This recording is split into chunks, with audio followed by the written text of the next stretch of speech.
Good morning. My name is Madison. I am the owner of the Thread House here in Buckeye, Arizona.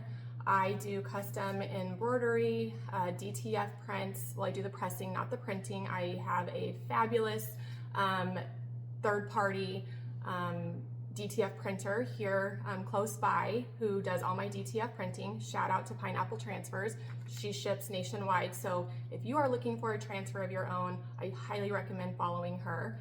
But I do those presses as well as custom laser engraving. I am local here in Buckeye, Arizona. I know that not all of you know me personally. Over the last couple of months, my local customers have really done an incredible job of spreading the word to some places outside of Arizona, and for that I am incredibly thankful. I don't do any advertising aside from word of mouth, social media. So it is my local customers who are truly the heart and soul of my business, and without you, my machines would not be running. So I am forever grateful for you guys. But I am local to Arizona. I ship nationwide. If you need anything, an order, a question, the best way to reach me is through my Instagram, which is the Thread House AZ. You can find most of my products, all my contact information on there. The reason I'm here today is I have, over the course of the last couple of months, posted some behind the scenes reels and whatnot of what goes into orders, the processes, those sorts of things. And I've gotten some really good feedback on them. Some people have said that they would like me to do more, that they're interested in seeing how each order comes to fruition, start to finish. I hesitate to do too many of those videos only because they do take a good amount of time. Planning, filming them, editing them, all the things. And my priority, my focus is getting your order out the door in a timely fashion. One thing I pride myself on is my turnaround time. It's a blessing and a curse because I will get you your order literally as quickly as I can, but that means that I will work 10, 12-hour days, 7 days a week. So finding that balance has been a challenge, but back to what I was saying is making these videos takes away from that time of getting my customers their orders that they are paying for, and I know that they are excited to be receiving. So I don't know how many of these I'll do, but I have most of my big orders behind me for the week. I literally came down here on a Monday morning and said, I have a pretty light day today, so I might as well just try one of these videos. I will tell you now that they will be completely unscripted, unfiltered, they're not polished, they're not gonna be perfect. If there's one thing I could take away from this business that I didn't have to do, it'd be the social media side of it. I'm not, over the years, I will say I've changed. I'm not a huge social media person. I don't like the vulnerability of it. I know that everyone likes to post their filtered pictures and videos and make everything look completely polished and perfect, and I don't have time for that. I'm also not interested in doing that. So what you see is going to be completely raw, completely unfiltered. One of my good friends is a local business owner. Shout out to Cami, follow Collective House. She has incredible stuff, an incredible creative mind. I tell her all the time, one of the things I admire so much about her is her videos are completely unpolished. She has mistakes in them. She doesn't know half the time what she's talking about. She recovers so well, and I just absolutely love that about her videos, and I think that her viewers and her customers appreciate that she doesn't go in trying to be perfect. And so I am going to try to do the same and not present everything in a light that isn't real. So there's going to be mess ups, there's going to be mistakes, just bear with me.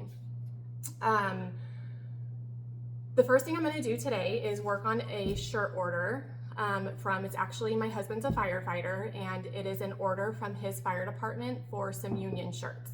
So I will take you along the order, start to finish, and if you have any questions afterwards, feel free to reach out and let me know. So, like I said, we today are working on a Tolleson union order.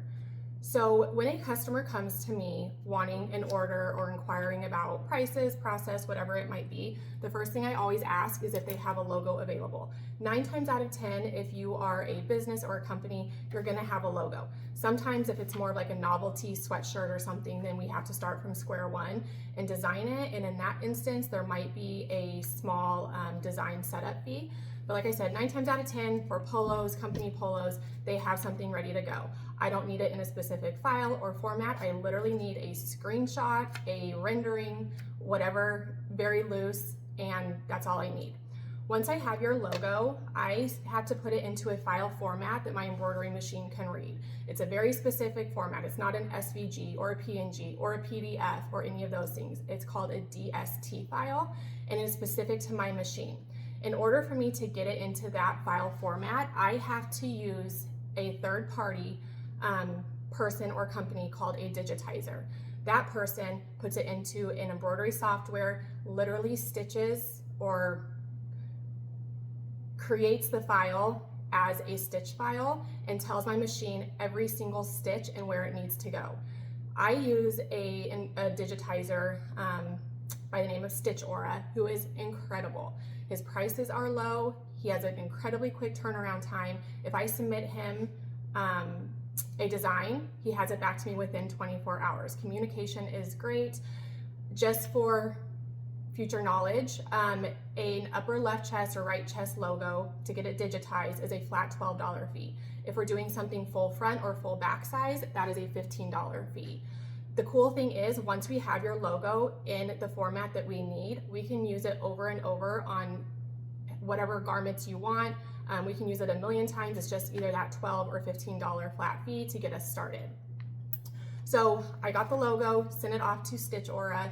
He got it back to me. I will always stitch a mock-up.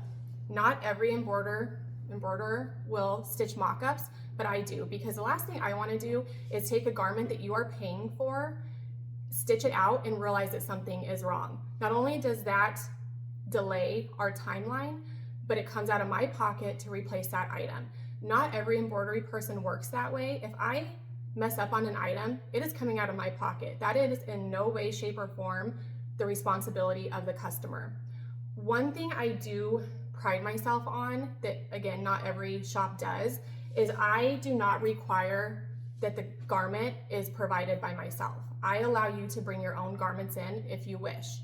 I have built this on the premise that everything is customizable, personal to you. So if you have a sweatshirt, a polo that you just love the fit of and I can't get it from my local wholesaler, you are more than welcome to bring it in to me. A lot of people don't like to do it that way, because if the garment does get ruined, then I have to go out and source it, pay wholesale price on it, whatever it is. But at the end of the day, if I'm confident in my work and I trust my machines and I take the time and the care for each order, I can almost, there's going to be mess ups in the embroidery world, we call it, where your machine eats your garment. Something happens with the thread, something gets bumped. I mean, it's a machine that's literally putting out millions and millions of stitches. Something along the way is bound to go wrong. But as the owner and the person behind the machine, I will always replace that item out of my own pocket. So in this particular instance, I could go and get black polos from my local wholesaler and save you money on it. But again, a lot of people have a personal preference on colors, texture, fit, brand, whatever it might be. So for this one, we're doing 9 polos, and I actually have probably 6 different brands, colors, textures, because each person wearing this polo wanted it to be specific for what they like. So rather than me saying, no, we have to do it all on a polo that I provide, I've allowed them to bring in their own garments, no questions asked. If my machine eats something, I make it right with the customer. So once we get the logo back from the digitizer, like I said, I will do a mock-up. I will always show the customer this to make sure that it's exactly what they want: size, shape, color, all the small details. We figure out, is it going on the left chest, on the right chest, and then go from there. So this has been approved. We've gone back and forth with it a couple of times. There were some things that weren't quite perfect. Send it back to my digitizer. He's great about it, gets it back to me within a few hours, send it back onto my customer for approval. Another thing about the thread house is I will annoy you if it takes 100 texts 100 times a day to make sure that I have approval on everything, every little small detail that you want, because I would rather address it now and annoy you in the planning process than for me to hand you the garment and have it not be what you want. So I apologize ahead of time for those of you who have worked with me in the past and know that I will rage text you 1,000 different questions and pictures, but I hope that you appreciate it and that you're not fully annoyed by it, because at the end of the day, it is because it is going into a garment that you are paying your money for, and I want to make sure that you're happy with it. So once we have the logo exactly how we want it, I always print it out on plain old paper and place it where it needs to go. So with polos, it's going to change a little bit depending on what size it is. This one is an extra large, so I typically go 7 inches down from the shoulder seam and 4 inches over from the middle of the garment. So I'm going to do that.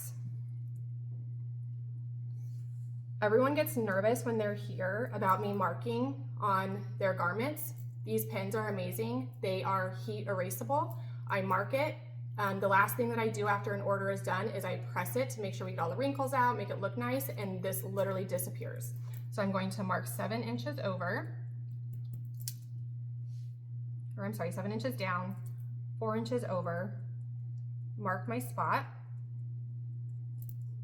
I know you guys can't see this, but I also know that you're not here to learn embroidery, you're here just to see the process, so I'm not going to focus in on every little detail too much. I'm gonna make sure everything is straight. I check, double check, triple check. It's that old adage of measure twice, cut once. So once I have everything where it needs to be,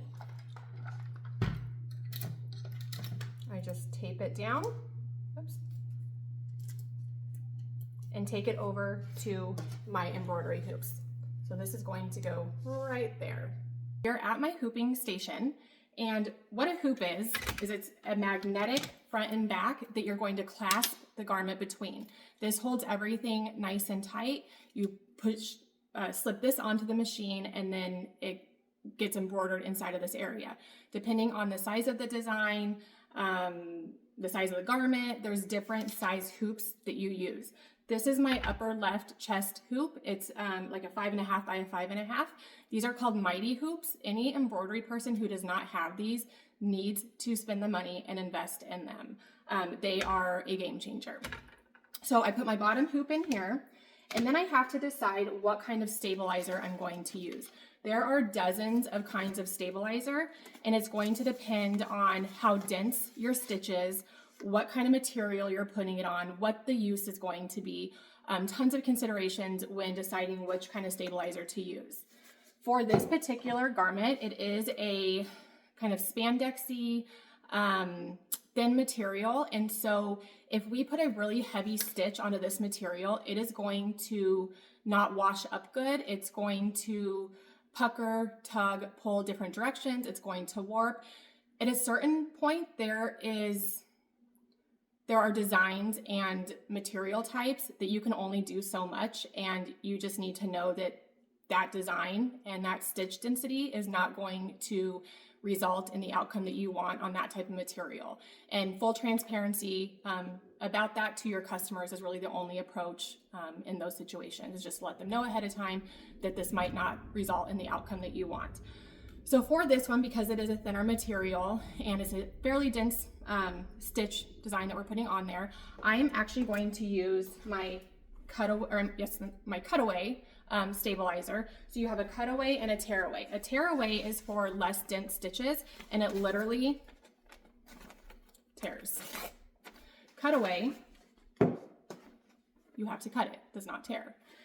Because this one is a thinner material, I'm actually going to double up on my cutaway to provide a little more support and stability to those stitches on this type of fabric.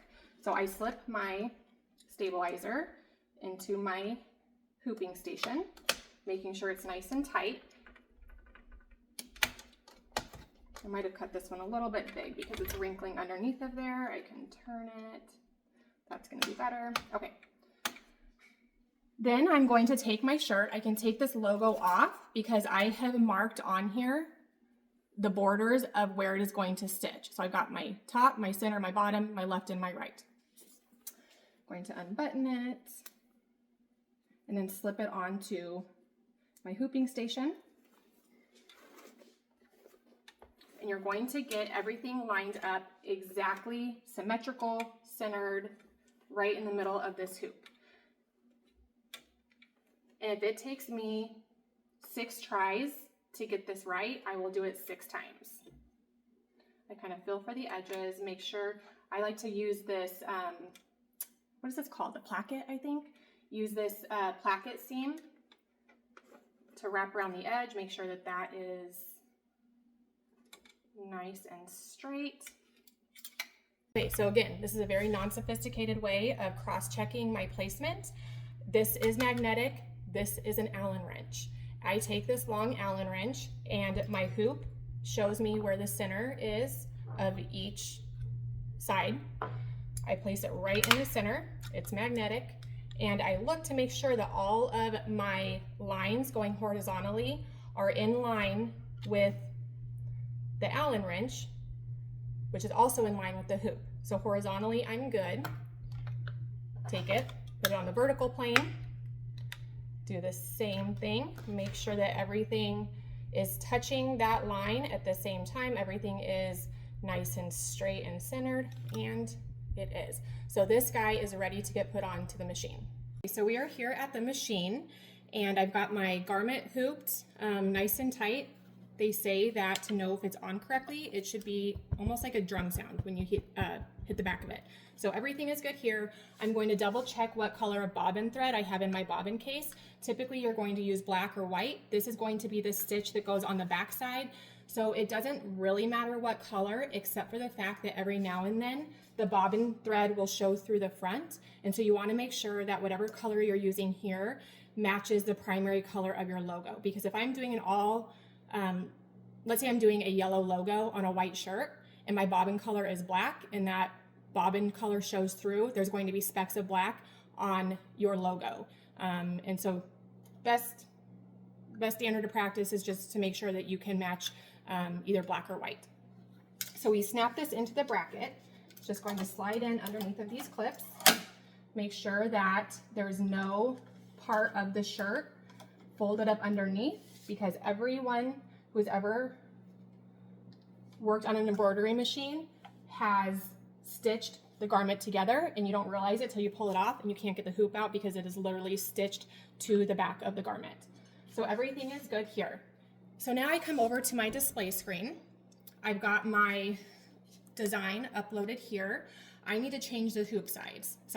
The last order I did on here was large beach towels, and so I have a really large hoop in here. I need to go in and put my 5.5 by 5.5 hoop in. I need to make sure the orientation of my logo is what it needs to be. Hit OK.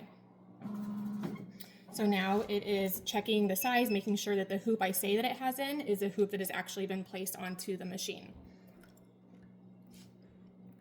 So now I need to set the colors.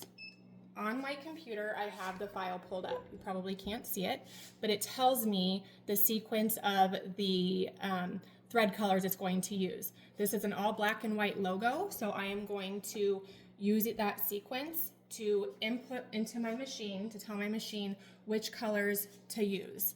So all my colors are up top here, and this seems very archaic to me, but you literally have to count the position of each one going front to back. So the first color I'm putting in is black, and so on my machine I have it set at position number 6. So I'm going to go to my first thread color is going to be whatever thread is in position number 6.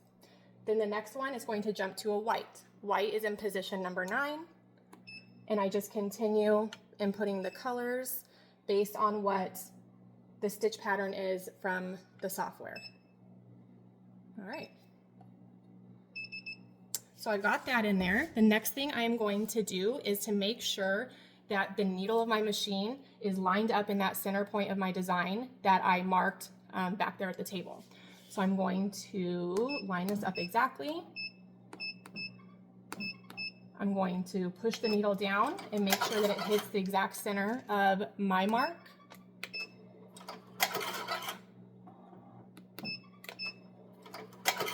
I'm gonna go a smidge more here. Okay, now I'm going to use the trace function, which will actually show me the borders of the logo to make sure that we are within the size of this hoop and we're not going to hit the edges of the hoop, because that will equal really bad news. Needle breaks, it'll jam up your rods in here, all the things that we don't want to happen. So I'm going to hit my trace function, hold this down, and make sure it doesn't contact any sides of the hoop. And we are good. So we are ready to start stitching. Okay, so this guy is all finished. And while this was stitching, I went ahead and hooped the other garment. So I've got 3 of this size of hoops. And so I try to use my time efficiently and wisely. And so I've got 2 more on deck ready to go. So I just have to basically plug and play these guys now that all of my settings are set on the display. So I've got 2 ready to go. As far as this one goes, let me see if I can move this closer. Okay, so this guy is all done. It looks really nice. It does have the water soluble stabilizer on top. Like I said, I can just peel away most of this. There's going to be some left in like the middle of the letters and the small areas. If I just run that under a little bit of water or dab it with water, it'll all dissolve. So I will take it off of here. I'm going to clean up the back of it, cut the threads off the back, press it, do all the things to make it look really nice. I can show you that here in a moment. But one thing I wanted to also point out is I time every single stitch. This helps me know how to price my orders. I use a very comprehensive Excel sheet with tons of formulas. It accounts for overhead, payroll, tax, my hourly rate, supplies, the cost of the garment, my markup, my profit margin, all the things. So if I don't know how long each stitch takes, then I can't appropriately price my orders. I think that a lot of people in this industry have zero idea on how much they should be pricing. And at the end of the day, I know the customers love it because they get cheap products, but at the end of the day, their business is going to go under because they cannot sustain themselves, because they are not accounting for every piece of bobbin thread stabilizer that's used, how long it's on the machine, how long it takes me in my personal time. So I want you to feel confident that when I give you a price, it is so that I can sustain my business as well as give you a fair market price on the product that you are getting from the thread house. So let me take this off of the machine and I will show you the back of it and how we get it cleaned up. Okay, we're back here at the table. I'm going to need 2 things, my trimming scissors as well as a wet cloth to get that water soluble stabilizer off. I am just going to trim any loose ends here. The front looks really nice. It was digitized really nicely, so I don't have a lot of trimming to do on the front side. I will just take my damp cloth, and you can see, hopefully, it literally just dissolves off of here. I will go back through and pick off any areas that still remain, but you can see it just coming right off. So once we get all that off, I'm going to unhoop it. Actually, I'm going to trim it first in the hoop because that just makes it a little bit easier at times to see where all of those loose thread ends are.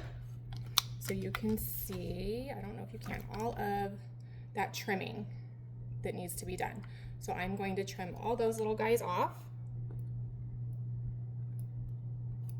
I won't bore you with getting every single one. I'll go back and fine tune it a little bit. We'll get most of those guys off. I'm going to unhoop it. I'm going to grab some bigger scissors. I'm going to trim the stabilizer, being very careful not to cut the garment.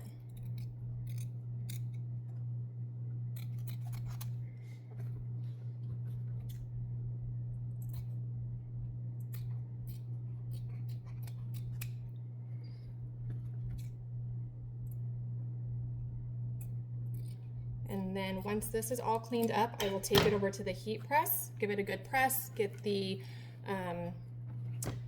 ink my markings off of the shirt, and then it will be good to go. But here's where we are so far.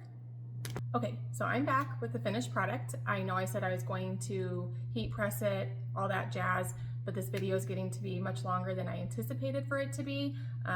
You don't need to see the heat press part, it's boring. But here is our final product. It's stitched out very cleanly, very nicely. They are ready for their union meeting. I have 8 out of 9 of them done. One more is, the last one is going on my machine here in a moment, and then they will be all set and ready to go. One last thing I wanted to mention, just because like I said, this video is much longer than intended. I'm gonna wrap it up. But while my orders were going, I like to have as many machines running as possible. So whether I'm doing DTFs on my heat press or something in my laser, even using my time to communicate with customers, work in my QuickBooks, invoice, billing, all that stuff. I'm never just doing nothing. So while these shirts were in progress, I had an order to do this gorgeous mermaid brewmate. And the reason I want to give this one a shout out is because it's kind of a cool thing.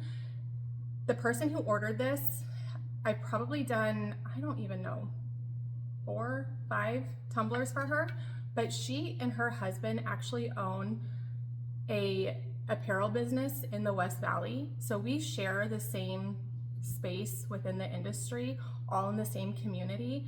And they have been so welcoming and supportive and have even come to me for quotes. They do a little bit of embroidery, mostly screen printing, some DTF, but they have welcomed me with open arms. And there's like, that just makes me feel so good as a new business owner, that there's people in the community who aren't interested in the dirty, nasty ugliness that can come with small businesses and competition. So if you have a minute, if you have any screen printing needs, reach out to Sweet Sauce Apparel, because you won't meet nicer people. Like I said, she has done a wonderful job, not only supporting, but promoting my business, and I just appreciate them so much. So Sweet Sauce Apparel.